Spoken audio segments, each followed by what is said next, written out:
Hello, I am Pamela Rickia from Living Joyfully, and I am joined by my co-hosts Anna Brown and Erika Ellis. Hello to you both. Hello. Hello. So today we are going to dive into the mindset shift that has been invaluable to me over the years, and that's that there's plenty of time. It is something that I still regularly need to remind myself, particularly when challenging times arise, because what it does is it helps me transition out of like the tunnel vision that fear or challenge like just inspires in me. It's like, oh my gosh, this thing happened. I gotta fix it. I gotta move through as quick as possible. And it helps me get out of that mode and into more open and curious so that I can, lean more into the situation, into what's actually going on, who's involved. Because truly, even though so much of things that go sideways feel like emergencies, they're not. So that is what we're going to be diving into. But before we do that, we just want to invite you to check out the Living Joyfully online shop. There are courses, my books are there, there's coaching options that are already all available. And this fall, we will be adding calendars as well as a new book and audiobook that I am putting together of all the talks that I've given over the years. And some audiobook editions of my existing books. I've got some more of those. Anyway, we are really enjoying creating a one-stop shop to support you as you navigate relationships with your loved ones and deep dive into your unschooling journey. And you can follow the link in the show notes or just go to livingjoyfullyshop.com. And now, Anna, since I learned about this mindset shift from you many, many years ago, would you like to get us started? I would, yay. Yeah, it is funny because there's so many people associate this with me that actually a friend from the network made me this card. So if you're on YouTube, you'll see this. Maybe we can post it. But it's this really nice little embroidery on a card that says plenty of time. And because I say it so often, and it's just because of me, like because I really need to. We live in a culture that has a really strong sense of urgency, and brings sense of urgency to everything from, academics to when you're in the medical system to when you're, just on your day to day and with growth and development or anything. There's just this imposed sense of urgency. And I think my personality just really gets caught up in that. I'm kind of a go gal anyway. And so I just get going, and I just have this urgency. And what I found is that in some arenas, it serves me, right? I get a lot of things done. But in relationships, it was really causing problems because I was rolling over, people and not really getting to know them or understand or take the pause that I needed to really understand a situation. I was making assumptions. I was looking at it through my eyes only. And a lot of times it felt like things were so off or we're having a big conflict. And years ago, I was like, what's happening? Why is this feeling hard? And then I recognized, then I brought this mantra in for myself. It's like, there's plenty of time. Like, I don't have to solve everything right now. There really isn't a sense of urgency. It's so often just manufactured. And as soon as I say that to myself, okay, there's plenty of time. I just feel my energy come down. I just feel so much calmer. And then I'm really able to use the other tools that we talk about so often, just listening and validating and leaving space and all of those pieces.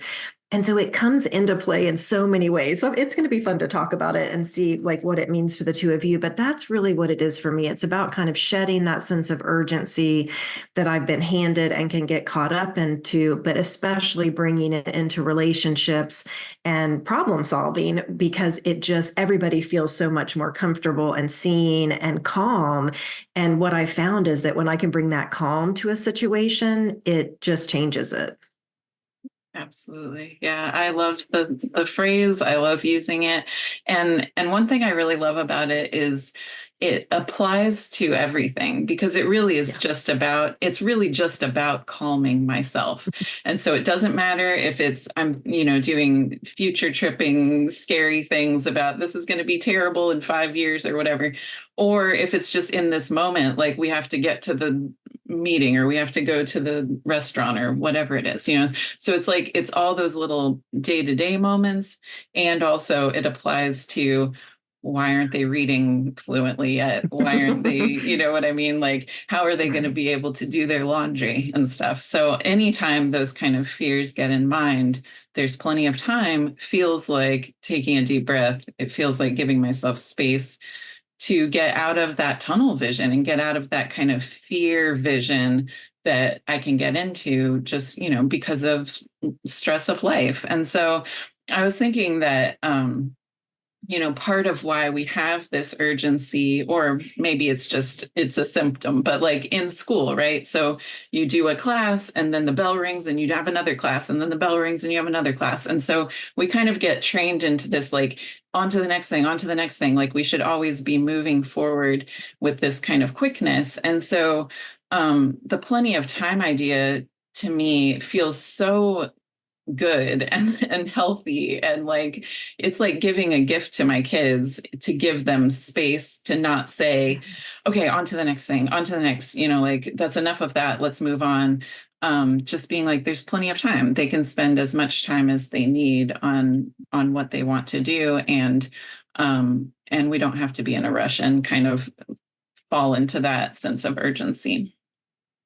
I love that you brought kind of that school lens to it too, because as you were talking there, Erika, it reminded me not just from class to class to class, but how much of our lives in school are timed, like tests are timed, like everything that you do is pointing towards, I need to do this quickly. Like the quicker I can fill out my test, the more of it I've done and the higher mark I get. Like doing things quickly is kind of held up as the goal, right? So it is a surprisingly big shift to kind of release that need, that urgency. It's to dig into why it feels urgent, right? Is it because I just want to do it fast so that I look like I did it successfully? And then for me, another piece or another layer, as I pulled back that urgency thing, it was, oh, I discovered more often than not, it was because I was feeling uncomfortable in the situation, right? So there was discomfort, and it was more about trying to make myself comfortable again in whatever the situation. Like I wanted to solve it fast so that I looked good, but also I was uncomfortable with this like nebulousness or this like unsolved piece of our lives. And so getting more comfortable with discomfort, not seeing discomfort as a bad thing, but seeing it as just like part of the process. I came to see it was where I could get to that curious thing. Now, if I just sat there and did nothing and just tried to pretend that it would go away, like then my uncomfortableness was just extended. We didn't really, and then we just got more and more uncomfortable because we weren't really talking about it and we weren't really making any movement forward. I was going to say progress, but then that brings in judgment to it. But it's that idea. But yeah, it was so valuable to me to be able to take that step back, to be able to say, you know what? I can sit with this discomfort for a while. I can get curious. I can learn more things. Like you were saying, Anna, we learn so much when we actually start looking at the people involved and observing like their reactions, actually hearing what they're sharing, actually processing enough for myself so I can share what I'm feeling or thinking in a way that isn't judgmental about what other people are feeling, but just like another thread through the situation. So that, because the other valuable piece of that is then other people don't feel so defensive, like that they have to dig in and defend whatever their perspective is or whatever direction they are thinking they'd like it to unfold. And we can just take that tension, release a lot of that tension so that we can have just more conversations around it. But if we don't think there's plenty of time to have those conversations, we're like, okay, like this is the best solution. I know you. This is our fastest way. You'll like this, trust me. And we hold on to that so tightly, even if we don't like force people to do it, our energy comes with like, Right. this is the best solution. And in our conversations, we're picking out the pieces that align with our, oh, yes, you said this. See, that fits with this that I'm wanting to do and I'm wanting to do. And what we're trying to do is navigate everybody else to come to the conclusion that our path was the best versus actually working with each other. But that takes time, doesn't it? Right? Right. And I think it's so helpful to kind of just unpack that idea that faster is better and even an efficiency lens, because I live with someone that has an efficiency lens about certain things. And it's really interesting to see the rub of that. It's like, where is it coming from? Like what is that idea that like the straight path is better, it's faster, where does that come from? Because I think in a lot of situations outside of ourselves, it's serving someone else, like in school, it's serving just that we got to keep moving and we got to keep getting, 30 kids churned out of this and getting them through the test. And I was always that super fast test taker. I'm a super fast eater. I just really bought all into this, like fast is better and efficiency. And again, I think there are times when it serves me, but I really do think I missed a lot in those days. Like I think I didn't retain that material because I really was just like, fastly going through the test to spit it back out. And what I loved about watching my kids when they were younger and as they grew up was just, I don't know, it was such a richer experience, where they really took time with things and made mistakes. We talk about this where it's like made mistakes is kind of a school concept again. But it's like for them, it was just like, ooh, try this and pivot here and do this. And it's like, when you just really embody the sense that there's plenty of time, like there is no wrong way. And with each turn and with each choice that you make, you're learning something about yourself, about the people that you're with, about even about the particular subject. Do I like this? Do I not like this? Do I want to do it a different way? And I just feel like I short circuited a lot of that learning for myself when I was younger. And I feel like my kids gave me that back to just recognize, like, yeah, I just want to slow it down so that I can connect with the people, so that I can learn more about myself. I feel like that's another piece of this is when we're kind of on that fast track. It can distract us a little bit from looking at ourselves and understanding, our own pieces. And I've definitely been guilty of that. And so I feel like as I've gotten older and then as my kids kind of taught me this lesson, it was like, oh, okay. And then it talks about to what you're saying, Pam, like sitting with discomfort. Because sometimes when we're learning things about ourselves, it's a little uncomfortable. And so, but learning that like, hey, I can sit with this and learn more about myself. And I don't know now. And maybe I don't know because I'm getting older, but it's like now I feel like that's why we're here. That's what this human journey is all about. And so I love this little quick reminder because, like you said, Erika, it's like taking a deep breath and whew, here we are. Yeah. Yeah.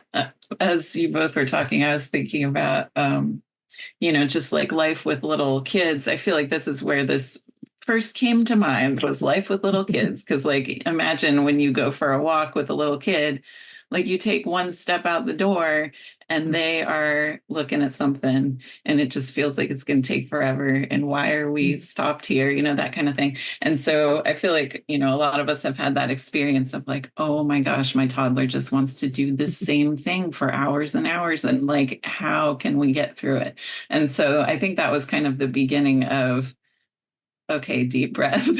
There's no rush. We don't have to move on to the next thing. But once you can get in that headspace of like, there's plenty of time and let's just see how things unfold. I don't need to direct. I don't need to, point out the right way to do something or the thing that I think is important or whatever, and just kind of letting things unfold for our kids. Like they can learn so much more. They can learn more about themselves. They can learn more about the things that they're interested in.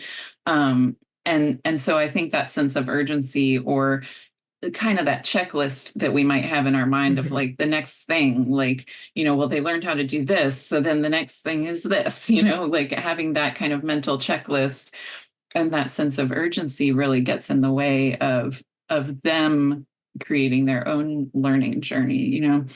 And I think, right, like the same thing applies to us. And we had many years of really not knowing that there's plenty of time and not having the space to learn about ourselves. And so, right, that deep breath and that time and kind of settling our brains down to be like, it doesn't have to be the next thing, like just what's in this moment, and relaxing into this moment is like, it's just so powerful. It's so powerful. And I just love how, like, you can take this little nugget and apply it everywhere. Like, we talked about relationships, we've talked about, challenges, talked about learning. Like, it's just so vastly valuable in all of those spaces. Like, to be able to peel back that layer and, oh yeah, there's like that. For me, that's part of the transition to like lifelong learning from like school curriculum based learning, right? There's plenty of time for that thing to bubble up. And there's plenty of time for them to stay stuck with this one thing that they're really focused on right now. Like, it just applies everywhere. And it's a valuable little thing just to bring to our days and really explore just that push that we feel, because we can feel it in so many ways. Like, just that. And as I just think back over my days, it's just like, okay, this and then this and then this, but truly, there is so little that is like an emergency, that we can Yeah. take the time to actually engage with it, to sit with it for a little bit. And as you both said, we just learn so much when we do that. And as you mentioned, Anna, like in your story too, Erica, just like I learned so much from watching my kids.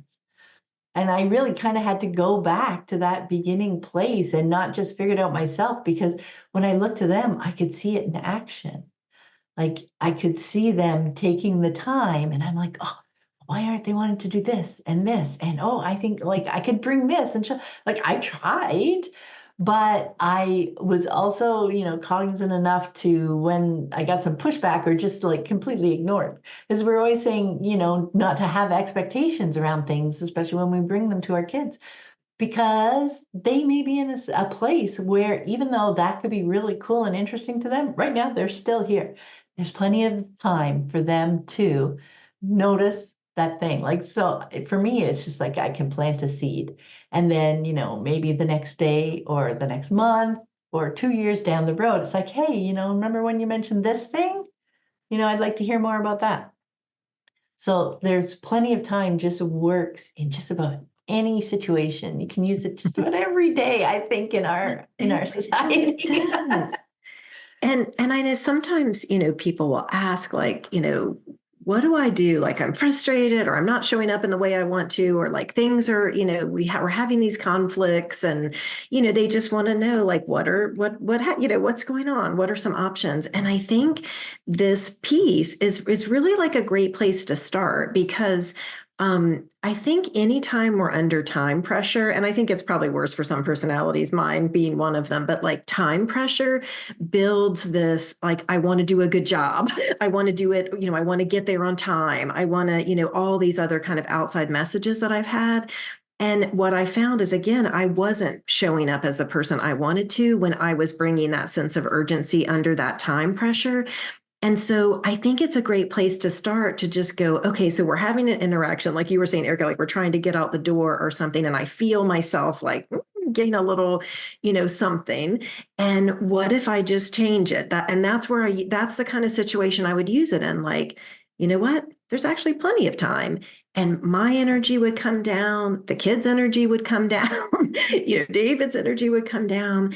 And we'd get out the door, And so I think it's just when you find yourself feeling that feeling, especially if there's a tightness to it, just see how it feels to kind of breathe into there's actually plenty of time because, like you said, Pam, the amount of times that it's an actual emergency, you're not even going to be thinking. You're going to act. You're going to pull that kid out of the road. You're going to do the thing that you need to do. You're going to take care of the wound. You're going to, whatever the thing is happening that's an actual emergency, there won't be time to be getting irritated with people or thinking about, like, what's happening in your head. And so that's the clue to me that, like, wait a minute, this is about me. And what happens if I bring that different energy?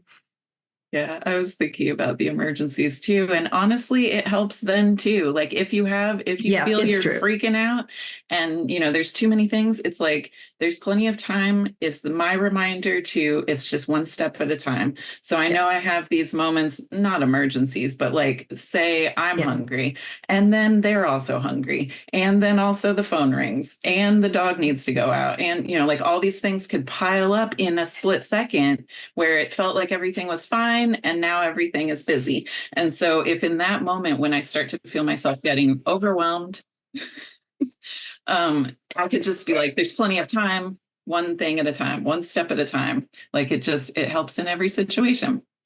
Yeah, it's true. It really does. It really does. And I think it's just such a great reminder that we have agency, because so often when things like that are piling up on us, we feel like all we can do is react. All we can do is react. But I think the shift that there's plenty of time helps me. It helps me ground, it helps me center, it helps me process a little bit so that I feel more like I'm responding. Because like you're both saying, when we react, right, we bring so much negative, I guess, energy to the situation, right? Yeah.